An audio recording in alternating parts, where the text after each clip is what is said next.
तो नमस्कार दोस्तों, कैसे हैं आप सभी लोग। उम्मीद करता हूं आप सभी लोग स्वस्थ और मस्त होंगे और अपनी पढ़ाई अच्छे से कर रहे होंगे। तो ये वीडियो स्टार्ट किया जाए उससे पहले मैं आपको बता दूं कि अपने चैनल इसी यू स्टडी जोन पर क्लास 10th के लिए फाउंडेशन बैच स्टार्ट हो गया है। ठीक है, तो ये फाउंडेशन बैच का मतलब क्या है कि जिस तरह आप किसी ऑफलाइन कोचिंग में पढ़ते हो, क्लास 10th का तैयारी करते हो, वैसे ही सेम यहाँ पे बिल्कुल फ्री ऑफ कॉस्ट आपके घर बैठे आप तैयारी कर सकते हो। ठीक है, तो ऑफलाइन बैच में एक बात होता है कि वो लोग एसएसटी वाले सब पोर्शन पे ज़्यादा वो लोग ध्यान नहीं देते हैं, मतलब पढ़ाते नहीं है। एसएसटी हो गया, सिर्फ वो लोग क्या मैथ पढ़ाते हैं, फिजिक्स केमिस्ट्री पढ़ा देते हैं, बायोलॉजी को भी अधिकांश लोग छोड़ देते हैं। ठीक है, और कुछ इंग्लिश पढ़ा देंगे, ग्रामर और व्याकरण पढ़ा देते हैं, बाकी सब सब्जेक्ट को छोड़ देते हैं। टोटल बुक के ये देखा जाए तो क्लास 10th में आपके 12-13 को बुक है। ठीक है, लेकिन पढ़ाई होता है 5-6 को बुक का पढ़ाई होता है। ठीक है, तो मतलब हम इस चैनल यू स्टडी जोन पर थे आपके वो सारे सब्जेक्ट, सोशल साइंस के सारे सब्जेक्ट पढ़ाएंगे, साइंस के भी तीनों सब्जेक्ट पढ़ाएंगे और हिंदी इंग्लिश भी आपको बता दिया जाएगा। ठीक है, तो यदि आप आप चाहो तो घर बैठे भी बोर्ड एग्जाम की तैयारी अच्छे से कर सकते हो। तो इस सेशन में हमारा फर्स्ट लेक्चर, इससे पहले एक वीडियो आ गया है जो आपको यहाँ पे स्क्रीन पर दिखाई दे रहा है। यदि आपने उस वीडियो को नहीं देखा है तो इस वीडियो को देखने के बाद देख लीजिएगा। ऐसा कोई जरूरी नहीं है कि उस वीडियो को देखिएगा उसके बाद ही यह समझ में आएगा। आप इस वीडियो को देख लीजिए, उसके बाद देखते रहिएगा उसको भी। तो उस वीडियो में हमने क्या जाना था? उस वीडियो में हमने आर्थिक क्रियाओं के बारे में जान लिया था। क्या जान लिया था? आर्थिक आर्थिक क्रियाओं के बारे में, क्रियाओं को समझ लिया था। आर्थिक क्रियाओं को समझने के बाद हमने क्या जान लिया था? अर्थव्यवस्था के बारे में भी जान लिया था। ठीक है,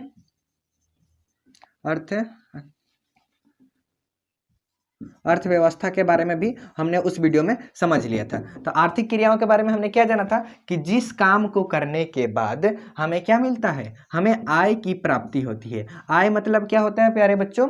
आय मतलब होता है, आय मतलब क्या होता है? आय मतलब होता है धन। धन का सीधा सीधा अर्थ है आपका रुपया। ठीक है, यानी जिस काम को करने से आपको रुपया पैसा ये सब मिलता है, उस काम को हम लोग क्या कहते हैं? आर्थिक क्रियाएं कहते हैं। और अर्थव्यवस्था क्या है? तो अर्थव्यवस्था एक प्रकार का क्या है? तंत्र है, ढांचा है या फिर संरचना है, जिसके अंतर्गत क्या होता है? विभिन्न प्रकार की आर्थिक क्रियाएं संपादित होती है। जिसके अंतर्गत विभिन्न प्रकार की आर्थिक क्रियाएं संपादित होती हैं, तो उसे हम लोग क्या कहते हैं? उसे कहते हैं हम लोग अर्थव्यवस्था। इसके बारे में डिटेल में लेक्चर नंबर 1 में बताया गया है। ठीक है, अब देखिए अर्थव्यवस्था के अंतर्गत कौन कौन से कार्य संपादित होते हैं।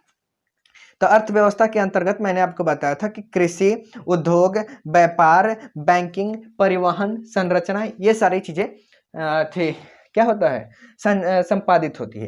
तो ये देखिए अर्थव्यवस्था में क्या होता है? बैंकिंग है। ठीक है, बैंकिंग, ठीक है, व्यापार, थे, स्वास्थ्य, ठीक है, फिर से शिक्षा,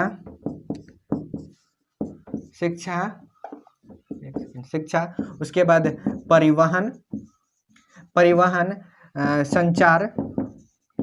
संचार, ये सारे कार्य क्या होता है? अर्थव्यवस्था के अंतर्गत संपादित किया जाता है। तो हम अगर ध्यान से देखें तो ये बैंकिंग, व्यापार, स्वास्थ्य, शिक्षा, परिवहन, संचार, ये सभी क्या है? एक तरह से मतलब अगर ध्यान से देखा जाए तो ये आर्थिक क्रियाएं एक और तो क्या होता है? विभिन्न प्रकार की वस्तुओं और सेवाओं का उत्पादन करती है और दूसरी ओर लोगों को रोजगार का भी अवसर प्रदान करती है। मतलब जैसे कि बैंकिंग है तो ये आपको सेवा दे रहा है बैंक का कि आप अपने पैसे को या फिर जो भी कुछ ज्वेलरीज वगैरह हैं बैंक में सिक्योर करके रख सकते हैं। तो ये तो एक प्रकार से आपको सेवा हो गया कि ठीक है, आपको पैसे को सुरक्षित रखने में मदद कर रहा है बैंक। और दूसरी ओर क्या कर रहा है? बैंक में आपको रोजगार भी दे रहा है। अब मान लीजिए सुरक्षित रखना है तो बैंक में गार्ड रखना पड़ेगा और उसके बाद बैंक के अंदर कर्मचारी रखना पड़ेगा। तो अर्थव्यवस्था मुख्यतः 2 कार्यों को देता है। पहला क्या होता है? आपको सेवा प्रदान करता है, और पहली ओर क्या करता है? ये आपको सेवा प्रदान करता है और दूसरी ओर क्या करता है? रोजगार का भी अवसर प्रदान करता है। रोजगार का भी अवसर प्रदान करता है। तो कोई भी अर्थव्यवस्था जो है वह इस मतलब कहा जा सकता है कि इस प्रकार अर्थव्यवस्था मुख्यतः 2 कार्यों को संपादित करता है। पहला कार्य क्या है? पहला कार्य है लोगों को विभिन्न प्रकार की सेवाएं प्रदान करना और दूसरा है क्या है? रोजगार के अवसर प्रदान करना। यह बात आपको समझ में आया ना कि किस प्रकार से अर्थव्यवस्था 2 चीजों को संपादित कर रहा है। जैसे कि दो प्रकार को चीज़ों को करता है। एक क्या है, एक तो है कि लोगों को सेवा प्रदान करता है, और दूसरी ओर क्या करता है, दूसरी ओर रोजगार के भी अवसर प्रदान करता है। कोई भी चीज़ देख लो, जैसे कि आप शिक्षा को ही मान लो, ठीक है, स्कूल हो गया, तो स्कूल में क्या हो रहा है, आपको शिक्षा मिल रही है, तो शिक्षा में आप शिक्षा मिल रहा है, यानी एक प्रकार से वो सेवा हो गया। और दूसरी ओर क्या है, स्कूल में आपके कर्मचारी होते हैं, जैसे कि प्रिंसिपल होते हैं, टीचर्स होते हैं, गार्ड होते हैं, ये सभी क्या है उसमें के मान लीजिए कर्मचारी हो गए। तो एक ओर से आपको शिक्षा मिल रहा है, पढ़ाई में हो रहा है आपका, तो हो गया आपका सेवा। और दूसरी ओर क्या है, जो भी शिक्षक है उनको रोजगार मिल रहा है कि वो पढ़ाएंगे तो उन्हें पैसे मिलता है। तो कोई भी अर्थव्यवस्था दो कार्य को संपादित करती है। कौन कौन से कार्य, एक सेवा प्रदान करता है लोगों को, जनता को, और दूसरी ओर लोगों को रोजगार के भी अवसर प्रदान करता है। तो आशा करता हूँ आपको समझ में आ गया होगा। ऐसे ही सेम एग्जाम्पल आप मान लीजिए बैंकिंग को यहाँ ले लिए, दूसरा एग्जाम्पल यहाँ पे आप स्वास्थ्य को भी ले लीजिए। तो स्वास्थ्य में आपको क्या, स्वास्थ्य में आपका आ जाएगा अस्पताल, मेडिकल स्टोर, ये सब आ जाएंगे। तो स्वास्थ्य में आपके अस्पताल में क्या होता है, मान लीजिए कि मतलब आप बीमार ना पड़े, लेकिन एक एग्जाम्पल ले लो कि कोई बीमार है, ठीक है, तो बीमार है तो ठीक है, किसी बीमारी से ग्रसित है, तो इस बीमारी से ग्रसित व्यक्ति का इलाज होगा थी अस्पताल में, तो ये स्वास्थ्य का अंतर्गत है। तो अस्पताल में क्या हो रहा है, आपका बीमारी का इलाज हो रहा है, ठीक है, तो एक प्रकार से आपका इलाज किया जा रहा है, एक प्रकार का सेवा हो गया। और दूसरी ओर रोजगार इसमें क्या मिल रहा है, जो उसमें डॉक्टर होंगे, वार्ड होंगे, नर्सेस होंगे, तो उन सभी को क्या मिल रहा है, रोजगार मिल रहा है, आप लोग का इलाज करने का, दवा देने का, इन सभी चीज़ों का रोजगार मिल रहा है। तो यहाँ पर भी हम देख सकते हैं कि अर्थव्यवस्था है दो प्रकार की सेवाएं प्रदान करता है। पहला तो लोगों को क्या करता है, सेवा प्रदान करता है, और दूसरा और रोजगार के अवसर प्रदान करता है। सेम एग्जांपल शिक्षा को दे ही दिया हूं, परिवहन में भी देख लिया जाए तो परिवहन में क्या है, परिवहन में आपका हो जाएगा, रोड बनेगा, आप उस पर चलिएगा, तो रोड पर चलने के लिए आपको क्या हो गया, सेवा मिल गया, रोड पर आप चलिए, पूरा जहां जाना है जाइए। और दूसरी ओर हो गया कि रोड बनाने में जो वर्कर लगेंगे उस पर टोल टैक्स वगैरह क्या क्या होता है, तो उस समय में जो कर्मचारी लगेंगे, ट्रैफिक पुलिस वाले लगेंगे, तो इन लोगों को रोजगार भी मिल रहा है। तो कोई भी अर्थव्यवस्था क्या करता है, दो प्रकार के कार्य संपादित करता है। पहला लोगों को सेवा प्रदान करना, और दूसरा लोगों के लिए रोजगार के अवसर प्रदान करना, ठीक है। अब आइए इसके आगे थोड़ा अच्छे से समझते हैं, इसको पहले मिटा लिया जाए। तो अर्थव्यवस्था के बारे में तो आपने जान लिया, अब आइए जानते हैं हम लोग, थोड़ा सा नजर डालते हैं अपने भारत अर्थात इंडिया के अर्थव्यवस्था के बारे में, अर्थात इंडियन इकोनॉमी के बारे में आइए थोड़ा सा जानते हैं, ठीक है। एक सेकेंड, हाँ, इंडियन इकोनॉमी के बारे में थोड़ा सा जानते हैं। तो भारत के देखिए, अभी जो भारत का अर्थव्यवस्था है, मतलब भारत की अभी जो दशा है वैसी पहले नहीं थी। मतलब अगर आज से 200-300 वर्ष पहले देखा जाए, 300 वर्ष पहले देखा जाए यदि, तो भारत एक क्या था, सोने की चिड़िया कहा जाता था भारत को, ठीक है। और उस समय भारत की अर्थव्यवस्था मतलब विश्व में सबसे अच्छी थी, समझ लीजिए एक प्रकार से, ठीक है। लेकिन क्या होता है, उस समय अब आगमन होता है कुछ विदेशियों का, अर्थात अंग्रेजों का, जो यहाँ पर आकर के क्या करना चाहते थे, व्यापार करना चाहते थे।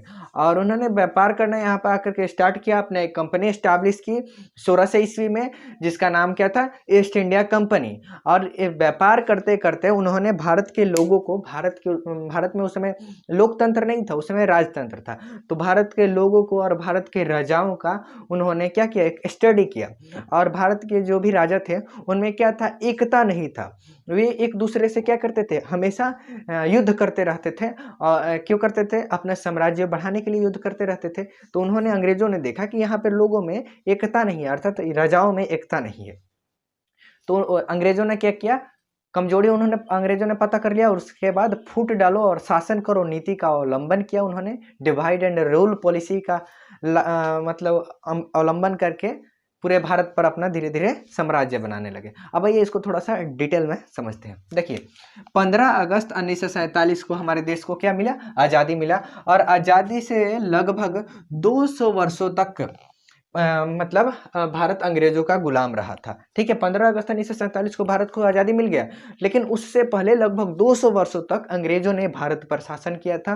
भारत का राजनीतिक और व्यापारिक अधिकार क्या था, अंग्रेजों के अधीन ही था। अर्थात भारत में क्या होगा क्या नहीं होगा, कौन सा नियम आएगा कौन सा अधिनियम आएगा, ये सारी चीज़ों का लेखा जोखा कौन करते थे, अंग्रेज करते थे, ठीक है। और उस समय भारत को क्या कहा जाता था? सोने का चिड़िया कहा जाता था। जब अंग्रेज आए थे भारत में, उससे पहले मतलब क्या था? भारत को सोने का चिड़िया कहा जाता था। द गोल्डन बर्ड के नाम से भारत जाने जाता था। क्यों? क्योंकि यहाँ भारत एक समृद्धशाली देश था उस समय। हर चीज की यहाँ उपलब्धि थी। सबसे अमीर देशों में से लगभग एक भारत था, ठीक है। और उस समय भारत सिर्फ भारत नहीं था, उस समय भारत में आप क्या, अफगानिस्तान, पाकिस्तान, भारत, बांग्लादेश, म्यांमार, ये सारे देश एक ही में थे, एक ही गो भारत था। लेकिन बाद में धीरे धीरे धीरे धीरे ये सब अलग होते गए। उस सबको भी हम लोग आगे इतिहास में पढ़ेंगे। तो क्या होता, उस समय भारत को सोने का चिड़िया कहा जाता था, लेकिन अंग्रेजों ने इस सोने की चिड़िया का भरपूर शोषण किया, जिसके कारण भारत का आर्थिक विकास की गति क्या हो गई? मंद हो गई या फिर नगण्य हो गई, ठीक है। भारत क्या था उस समय? सोने की चिड़िया कहा जाता था। और अंग्रेज जब आए 1600 ईस्वी से, मतलब उन्होंने 1600 ईस्वी में कंपनी बना ली। उससे पहले ही वो लोग यहाँ आ गए थे। तो अंग्रेजों ने इस सोने की चिड़िया का भरपूर शोषण किया। मतलब इस सोने की चिड़िया का अर्थात भारत को भरपूर उन्होंने लूटा। जितना भी धन दौलत सोने चांदी यहाँ के थे उन सबको अंग्रेजों ने लूट करके अपने देश लेकर के चले गए। और उसके बाद क्या हुआ? जब सब चीज यहाँ का चौपट हो गया, धन दौलत तो ले ही गए भारत का, और उसके बाद जो भी भारत का उद्योग था, अर्थात हाथ से बनाने वाले उस समय कुछ उद्योग वगैरह थे, भारत के लोगों का जो भी सिस्टम था उस सबका उन्होंने चौपट कर दिया, ठीक है। और उसके बाद क्या हुआ? भारत की आर्थिक विकास मतलब इकोनॉमिकल डेवलपमेंट की जो गति थी वह मंद या नगण्य हो गई, अर्थात बिल्कुल ही कम हो गई या फिर ना के बराबर हो गई, ठीक है, भारत का आर्थिक विकास की गति, ठीक है। और अंग्रेजों ने क्या किया था? अंग्रेजों ने भारत पर लगभग 200 वर्षों तक शासन किया था। तो वही यहाँ पर बताया गया है कि अंग्रेजों ने भारत को लगभग 200 वर्षों तक अपना उपनिवेश बना करके रखा था। अब उपनिवेश क्या है इसको हम लोग अभी ज़्यादा नहीं जानते हैं, नेक्स्ट स्लाइड में आपको बताऊंगा। उपनिवेश एक इंपॉर्टेंट टॉपिक है, आपके बोर्ड एग्जाम में पूछता है, इसलिए आगे तक बने रहिएगा वीडियो को देखने के लिए, ठीक है। अंग्रेजों ने 200 वर्षों तक भारत को अपना उपनिवेश बना करके रखा था। और अंग्रेजों ने भारत पर फूट डालो और शासन करो नीति का, अर्थात डिवाइड एंड रूल पॉलिसी को अपना करके भारत के लोगों पर शासन किया। अब इसको हम लोग उपनिवेश को आगे समझेंगे क्योंकि ये इंपॉर्टेंट है, बोर्ड एग्जाम में पूछता है। लेकिन उससे पहले आइए समझते हैं डिवाइड फुट डालो और शासन करो नीति क्या है। यह सिंपल सा बात है, देखिए यह अभी भी लागू होता है यहाँ पे अधिकांश, मतलब गाँव वगैरह शहरों में देख लिया जाए तो। इसमें क्या होता है, यहाँ पे मान लीजिए कोई दो व्यक्ति हैं, ठीक है, एक का नाम ए है, एक का नाम बी है, ठीक है।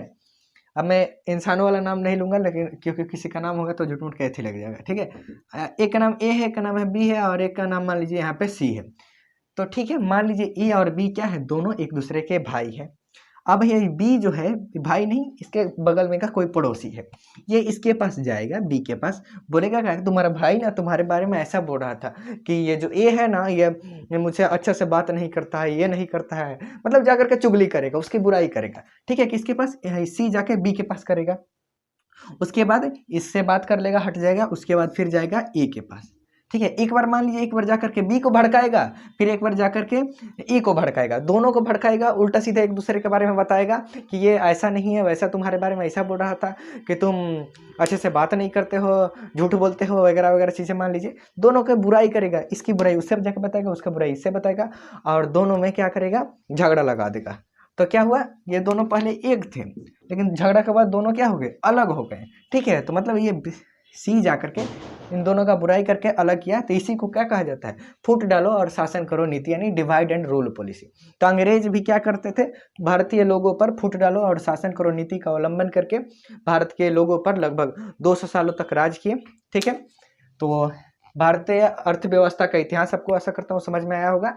इसके आगे आइए जानते हैं हम लोग कुछ और पॉइंट्स के बारे में, पहले इसको मिटा लिया जाए। भारत के अर्थव्यवस्था के बारे में तो हमने थोड़ा सा जान लिया। ये आप जानते हैं कि ब्रिटिश भारत से पूर्व भारत की अर्थव्यवस्था, अर्थात अंग्रेजों के शासन से पहले भारत कैसा था, भारत की अर्थव्यवस्था कैसे थी, उसके बारे में ये थोड़ा सा जानते हैं। तो देखिए, ब्रिटिश शासन से पूर्व भारत जो क्या था, कृषि प्रधान देश था। अभी भी भारत एक कृषि प्रधान देश ही है।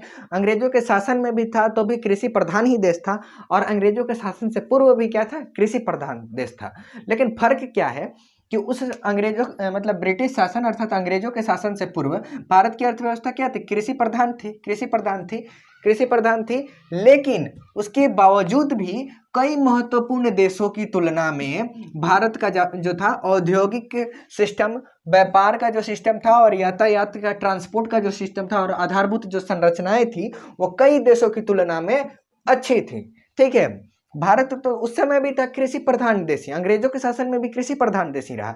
लेकिन फर्क क्या हुआ कि अंग्रेजों के शासन में औद्योगिक, व्यापारिक और यातायात और आधारभूत संरचना बिल्कुल ही खराब हो गई, और उनके शासन से पहले भारत की जो औद्योगिक, व्यापारिक और यातायात और आधारभूत संरचनाएं जो थी वह कई देशों की तुलना में अच्छी थी। लेकिन क्या हुआ, शोषण के दमनकारी नीतियों के कारण भारत की स्थिति जर्जर हो गई, अर्थात बिल्कुल ही जर्जर हो गई, मतलब खराब हो गई। ठीक है, और भारत में क्या हुआ, भारत की स्थिति जर्जर हो गई, मतलब ये सारे जो इंफ्रास्ट्रक्चर जो थे, औद्योगिक, व्यापारिक, ट्रांसपोर्ट वगैरह का जो सिस्टम था वो क्या हुआ, बिल्कुल खराब हो गया। अब खराब हो गया तो भारत की जो अर्थव्यवस्था थी सिर्फ कृषि पर आधारित रह गई।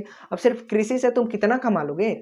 कृषि पर आधारित का मतलब है कि मान लो तुम अपने एक घर के समझ लो कि तुम्हारे घर में कोई कहीं काम नहीं करता है, सिर्फ खेत में जो काम करोगे उसी से तुम्हें अपना पालन पोषण करना है। तो एक परिवार का खेत से पालन पोषण करना मुश्किल हो जाता है। तो एक देश को तुम कैसे चला लोगे सिर्फ खेती के आधार पर? ठीक है, तो ये सारी चीजों का जब पतन हुआ तो भारत के पास क्या बचा था, सिर्फ कृषि एक साधन बचा था।